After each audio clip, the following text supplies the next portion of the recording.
අද මම කතා කරන්න යන්නේ ඔන්ලයින් කන්වර්ට් එකක් ගැන.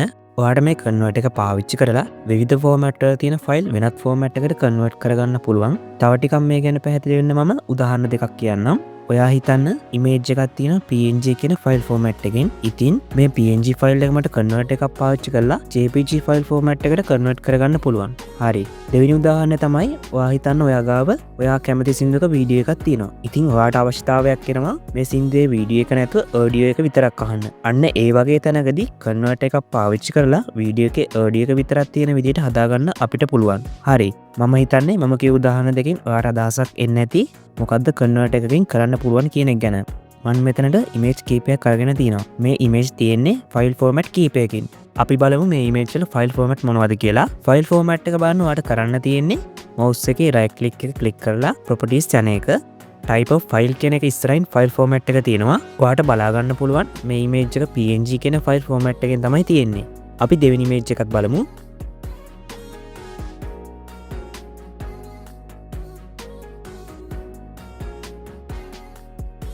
ඒක තියෙන්නේ AVIF ෆයිල් එකක් විදිහට. අපි කුරුල්ලගේ ඉමේජ් එකත් බලමු. ඒක තියෙන්නේ HTML ඩොකියුමන්ට් එකක් විදිහට. හරි.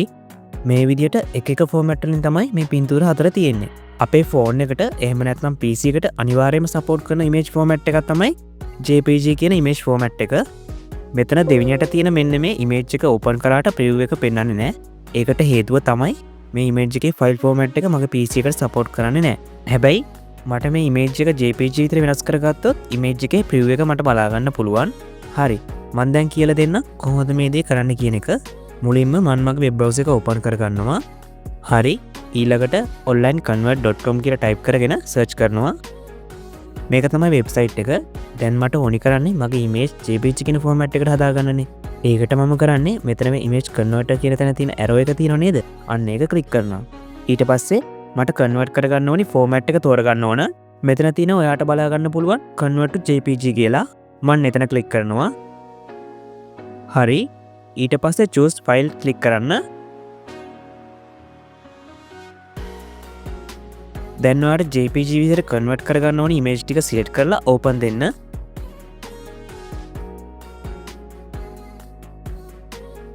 දැන් start ක්ලික් කරන්න.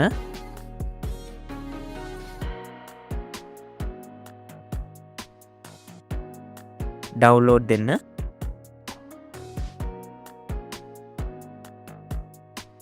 හරි ඩවුන්ලෝඩ් වෙලා ඉවරයි. මේ තියෙන්නේ දැන් මම ඩවුන්ලෝඩ් කරගත්ත ඉමේජ් එක. අපි දැන් බලමු මේ ඉමේජ් එකේ ෆයිල් ෆෝමැට් එක කොහොමද තියෙන්නේ කියලා. ඔයාලට බලා ගන්න පුළුවන් ඉමේජ් වල ෆයිල් ෆෝමැට් එක JPG විදිහට වෙනස් වෙලා තියෙනවා.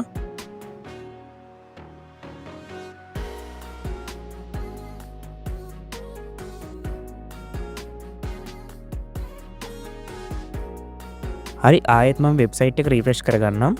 මෙතන මේ ලෝගෝ එක උඩ ක්ලික් එකක් දෙන්න. හරි දැන් මට වීඩියෝ එකක් MP3 ඔඩියෝ එකක් විතර වෙනස් කරගන්න ඕන. ඒකට මම කරන්නේ මෙතන මේ කන්වර්ට් කියන තැනට ඉස්සරහින් තියෙන සුදු පාට කොටු දෙක වඩ පේනව නේද? අන්න එතන තියෙන පළවෙනි කොටු උඩ මම ක්ලික් එකක් දෙනවා. ඊට පස්සේ මම අප්ලෝඩ් කරන්නේ මොකද්ද කියන එක තෝරනවා. දැන් මම අප්ලෝඩ් කරන්න යන්නේ වීඩියෝ එකක්. එතකොට මේ වීඩියෝ එකේ ෆයිල් ෆෝමැට් එක තියෙන්නේ MP4 විදිහට. ඒ නිසා මම මෙතනින් MP4 කියන එක සිලෙක්ට් කරනවා.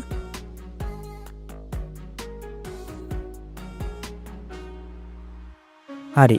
අනිත් කොටුට මම ඔඩියෝ කියන එකේ MP3 කියන එක උඩ ක්ලික් එකක් දෙනවා.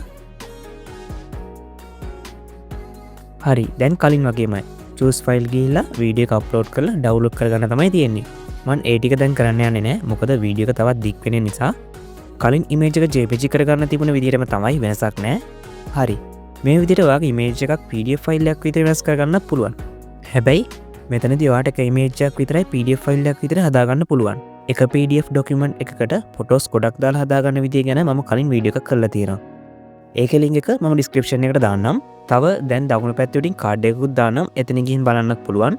හරි අද කියලා දුන්න දෙයින් ඔයා මොනියම් හෝ දෙයක් ඉගෙන ගත්තා නම් channel එක subscribe කරලා මට support එකක් දෙන්න. එහෙනම් තවත් අලුත් වීඩියෝ එකකින් හම්බෙමු.